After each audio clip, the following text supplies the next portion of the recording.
Thank you for tuning to this episode of Walden Wong Art. Today we're going to be doing an art review and critique for one of my patrons. His name is Milton, and he drew a Spider-Man piece here. He penciled it as well as inked it. In the past I did a little bit of review on his pencils. Now I'm going to be going over his inks and just to have him improve on his artwork, and we make this video so all of us can learn here, especially Milton. So over on my Patreon, you can check out my Patreon page. It's patreon.com/WaldenWongArt. There's different tiers of showing support as well as different tiers of mentorship. So if you're interested in learning how to pencil, how to ink, how to letter comics, how to color, you can hit up my Patreon there and see what works best for you and subscribe to those tiers. You also check me out, a little bit about me. My name is Walden Wong. I'm a comic book artist for Marvel and DC Comics. You can check out some of my work on my website. My website is waldenwongart.com. Over there, there's news section, gallery, blog, a lot of things you can look at, even a storefront where you can order prints and graphic novels and things like that. So check that out. So without further ado, we're gonna go over here and check out Milt's work.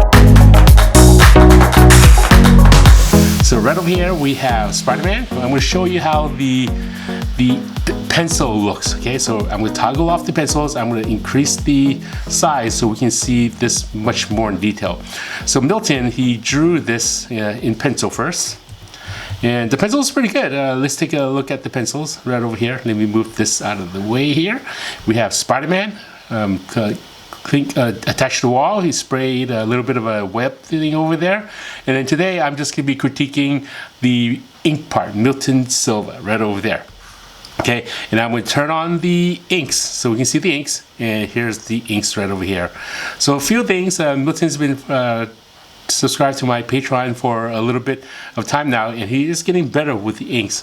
So this review is going to try to make him be even better. So a lot of good stuff over here. So the first thing we're going to take a look. I do see that right here there's a little bit of halo. A halo, I'm going to use blue color so we can separate what I'm marking, and actually, you know what, I'm going to use red. I'm going to use red. So this way, usually when I'm doing art reviews for my Patreon, I'll send the markups so they'll have a hard copy of it, and then I'll also send them the link to this video that you're watching right now.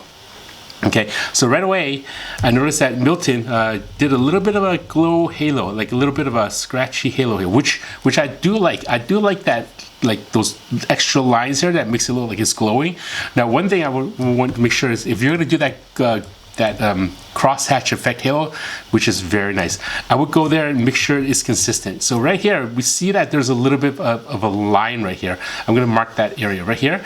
This line seems to be touching, so I don't know if this is part of Spider-Man's shoulder right here or if this is part of the background. So what I would do is I would go in there and kind of just erase that little bit right over here, so just so it's consistent all the way around.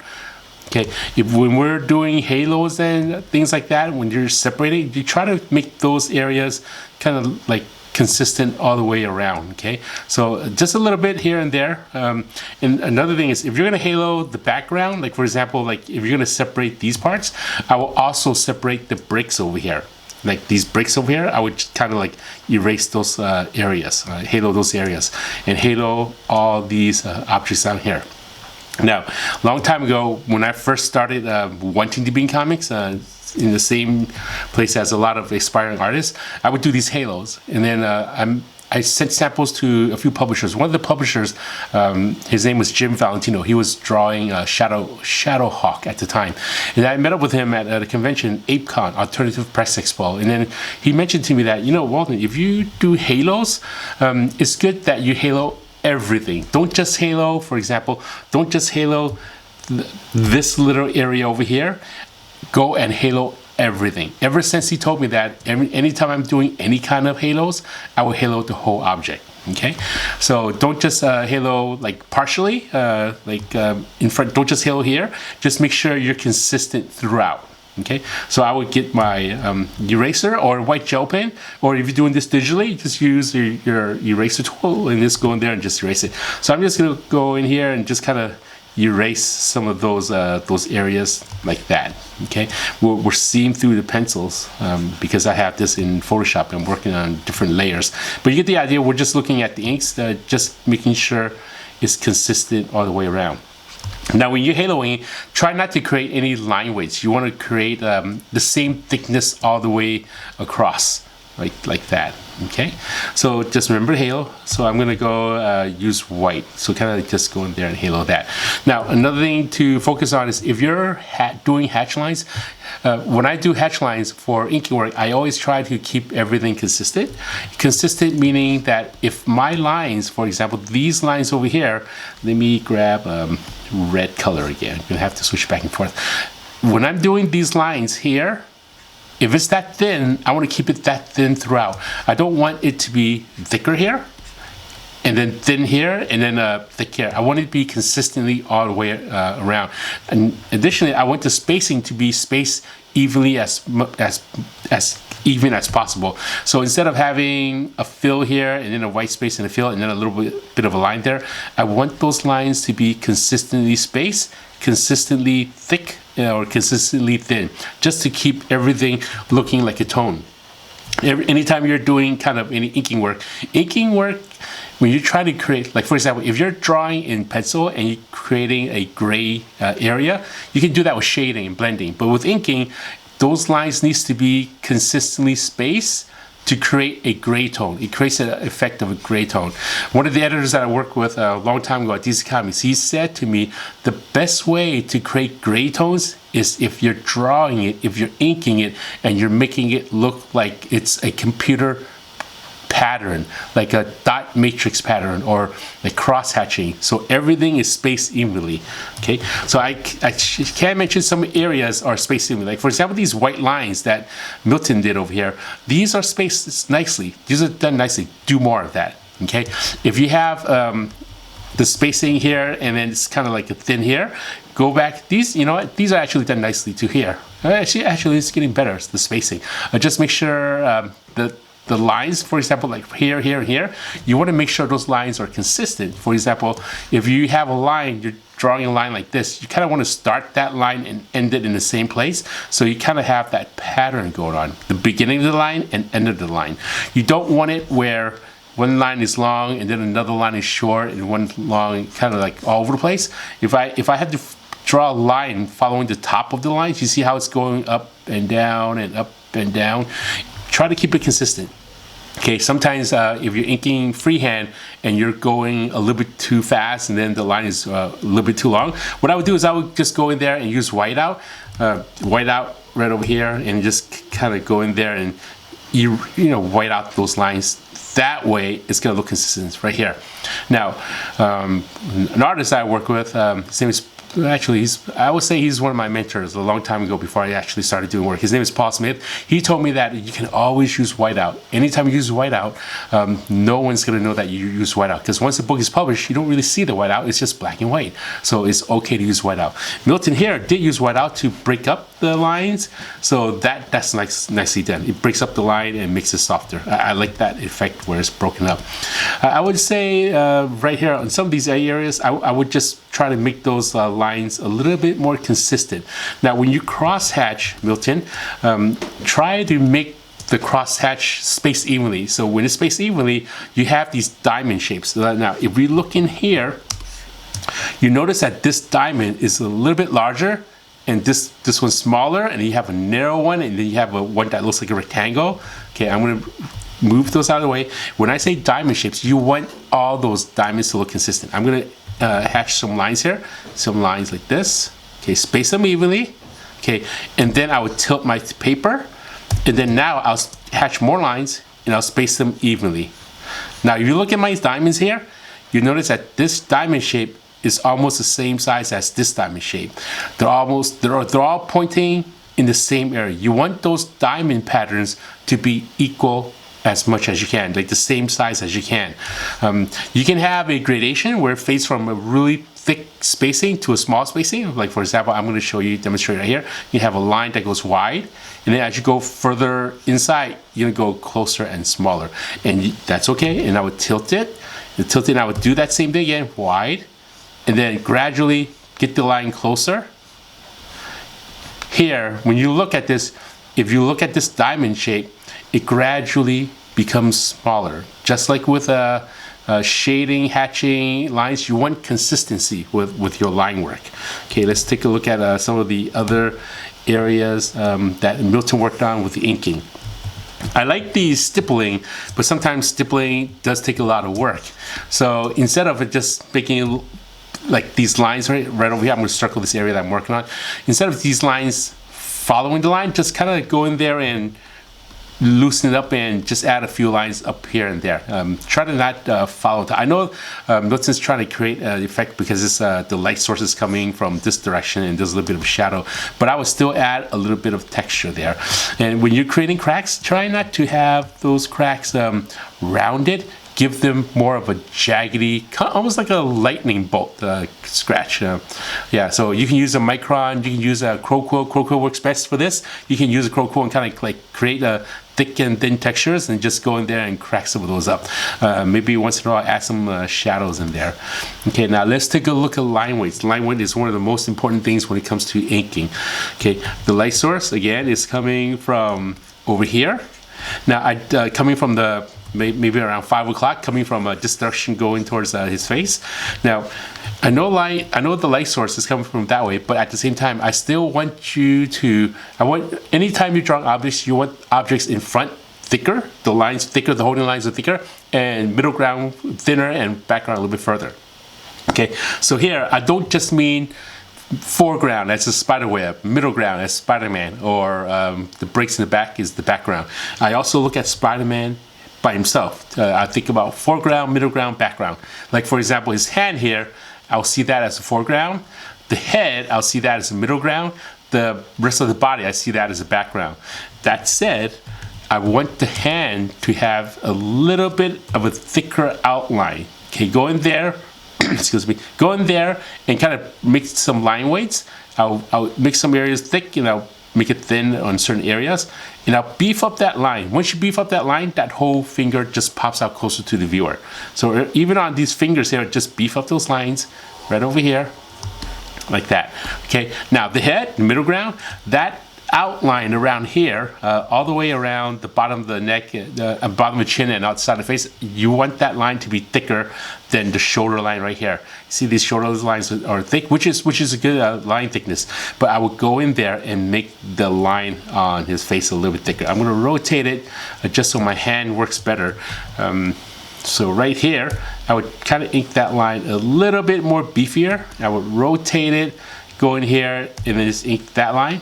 So when I'm inking, I ink in sections, in chunks, a little bit at a time, and then I would go there, do a ghost line. Ghost line is where I'm drawing a line, and then just to make sure that my hand can mimic that motion. If not, then I would rotate the canvas a little bit, okay? And then I'll do a ghost line. Once I can get a ghost line, then I'll quickly go in there and I'll draw that line really smooth, okay? Now, the faster you draw the line, here's another tip. The faster you ink a line, the more smooth that line becomes. The slower you ink that line, the more wobbliness that line will become. Here, like right now, I'll go slow. See that wobbly line? It's not on purpose. Now if I go quick, that line just automatically becomes very smooth. Inking is also about controlling how much pressure you're holding the brush. Like if I'm holding it lightly, I can and go fast, I'll get a thin line. If I press down harder, I'll get a thick line, but it's still smooth. Now, if I hold it lightly and I go thin, your hand's still gonna be wobbly, but the faster you go, the quicker you go, the smoother the line will be. So that's one thing to keep track of when you're inking. Okay, so that's a tip there. Some of these, good consistency, I'm gonna circle, like for example, this area is a nice consistency, this is a nice consistency. Pop your line weights on the figure a little bit much more, okay? Like for example, the window frames, I know this may be a shadow here, it's still kind of thick, so I want the body, like the form of the body right here, I want that to be a little bit thicker. If you make that thicker, it will just pop it in the foreground. For example, like this part, like a little bit thicker here, especially down here. I know the light source is coming from that way, but at the same time, you still need to think about light usually comes from the top. So any area that's on the bottom, a little bit thicker, okay?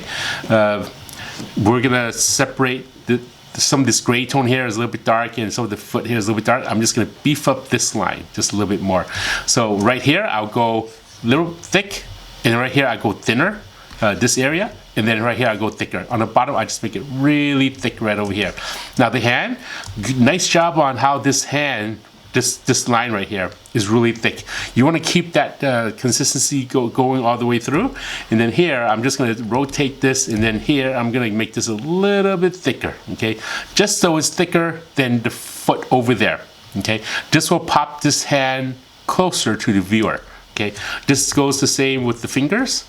The same with the fingers right over here. I'm going to go in and show you the fingers. Now, when I ink fingers, one of my favorite things to ink is when I'm doing fingers.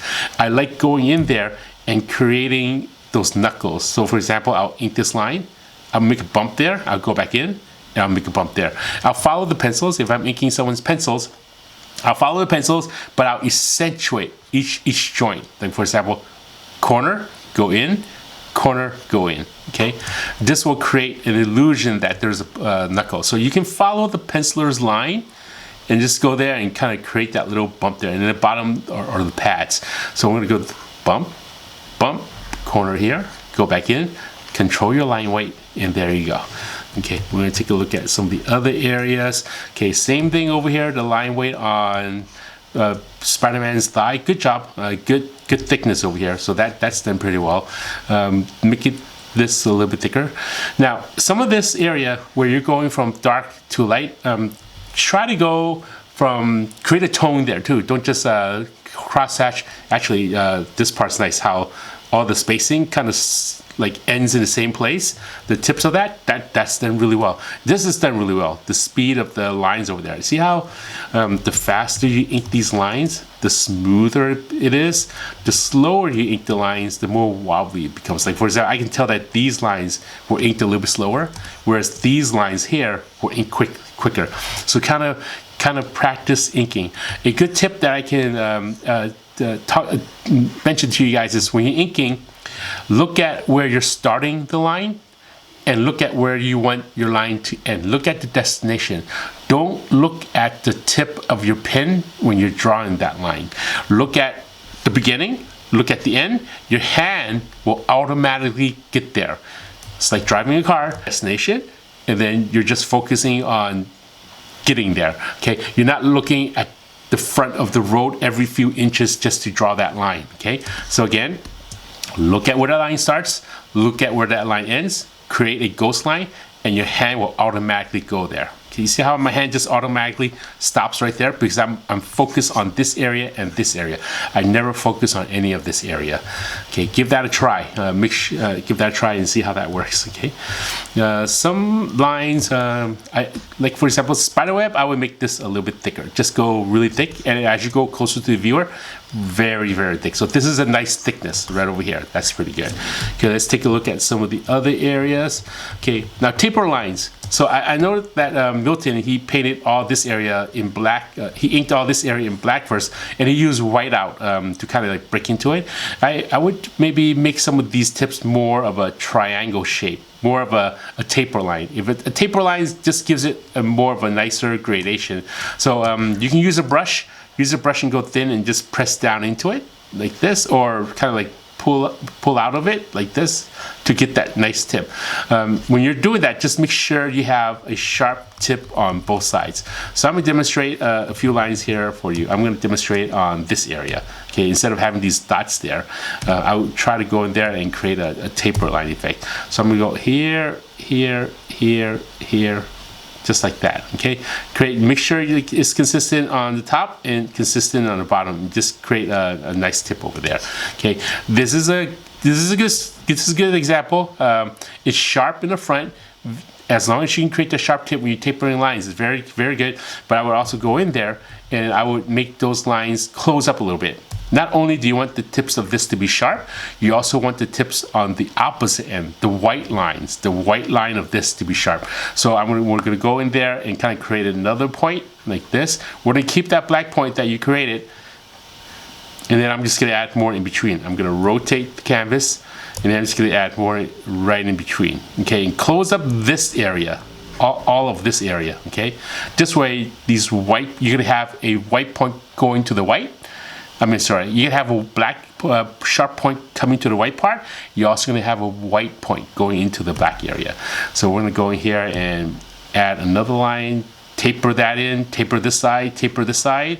Okay, we're going to rotate this again. We're going to go all the way, fix this part a little bit, add a little line here, taper this, taper here, add another line, taper, taper, taper this one, and so forth, all the way. So this way, you're going to have a nice consistency of a taper line like that. And then all of this is filled in with black. Okay, let's take a look at some of the other areas that Milton worked on. Milton's a pretty well-rounded artist. Not a lot of inkers out there knows how to pencil.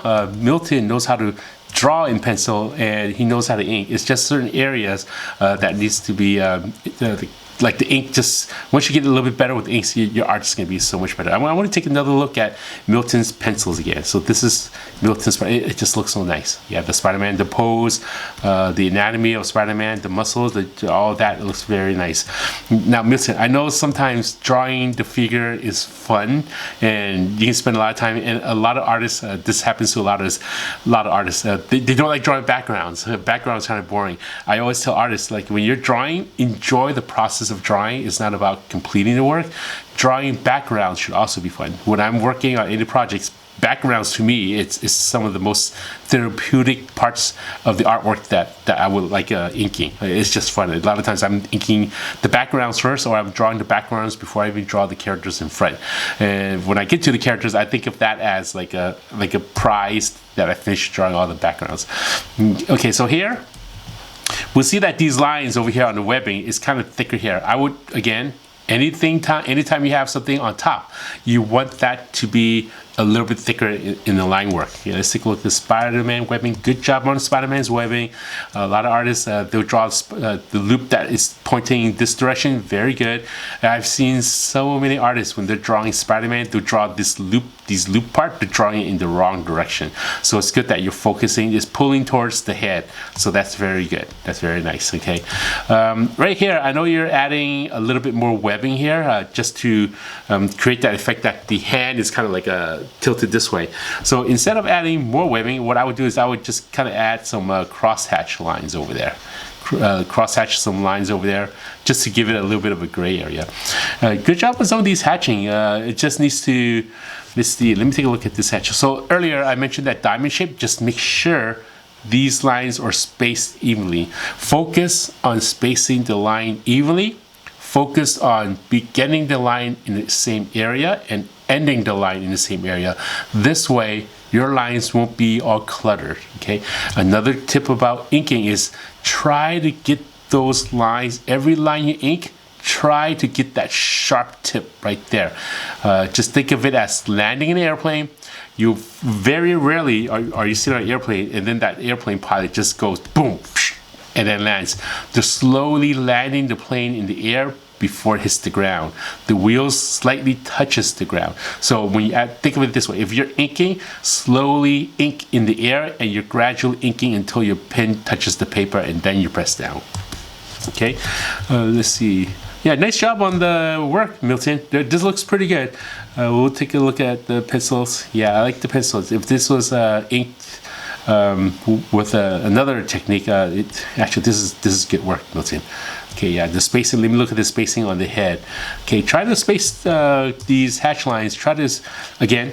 This is another example of inking faster, so you get your lines smoother. So the head over here, some of these lines are a little bit wobbly. If I look here, it's a little bit wobbly. So if you're using a micron, adjust the paper to how your hand is comfortable moving. I always say this. There's some artists who would just ink everything with everything just like static on the paper. When I'm inking a piece of artwork, I'm constantly rotating.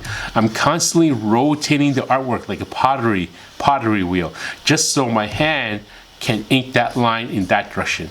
Now, if some of you are watching this video tonight, grab a piece of paper, grab a pencil, see how fast you can ink this line going this arc compared to drawing a line going this direction. You'll notice that going this way, because all your life you're used to drawing from left to right, if you're right-handed, or if you're left-handed, you're going left to right. your hand motion just automatically can draw like this or come back like this. It just comes naturally. Now, if you're trying to draw an arm, like for example, the shoulder here, when I'm inking the shoulder, you see that clumpiness over there? Actually, that's me because I was erasing. Let me find another area that Milton worked on that's kind of like shaky and wobbly. Okay, like right over here. Okay, I'm gonna look at the shoulder right over here. Okay, so when I'm making this area, I'll rotate, I'll ink this way. Okay, because your hand just moves better that way. Now, if I was gonna erase that, and then the artwork was this way, you're forcing yourself by moving your wrist and your fingers at the same time. But when you're rotating in one direction, you're only moving your wrist or your finger. That way, you're working your hand as if your hand was a compass. You're gonna get that perfectly arched all the time, okay? Like, for example, the head over here, you see there's a little bit of wobbliness on the top of the head, okay? This is still pretty good, but there's a little bit of wobbliness. So I would go in there, I would do a partial arc, I would turn the paper, I would do a ghost line, and then I'll see if I can make that line, and I would continue that arc. Okay, that way you get a nice smooth line. Okay, so this is Milton's work. It's pretty good. Yeah, Milton's getting better. Milton's been my Patreon mentorship tier for maybe a good few months now, and he's consistently turning in work. He's also penciling and inking, which is very good. Yeah, it's good work, Milton. So that's it for this art in review video. Hope you enjoyed this video. Please comment down below if you have any questions. I'm always happy to respond to your questions. Let me know what you think. Let me know if you're interested in me making other videos and what type of videos you want to make. I'm always happy to listening to viewer suggestions. Please like my channel, subscribe if you haven't done so already, and check out my website. My website is waldenwongart.com. Over there, there's a lot of different things that you can look at. There's also an Amazon store that shows you all the products that all the books that I've worked on. So if you want to order any of my books, you can order there, and also a link to all the art supplies that I use, like painting materials, drawing materials, all different types of materials. And anything you order there, I get a little bit of a commission. They're like referral links to Amazon. You don't pay anything extra. It's the same price that you pay on Amazon. So using my links, it just gives me a referral. And if you enjoyed this video, just check out my Patreon. Patreon is patreon.com/waldenwongart, and there's different tiers of show support as well as mentorship that works for you. So until next time, let's take a look at this artwork that Milton's done one more time. And then here's the pencils. Look how nice the pencils. Look how nice the pencils are. A lot of gray tones. Okay, there you go. Thanks for tuning in. Take care and have a good day.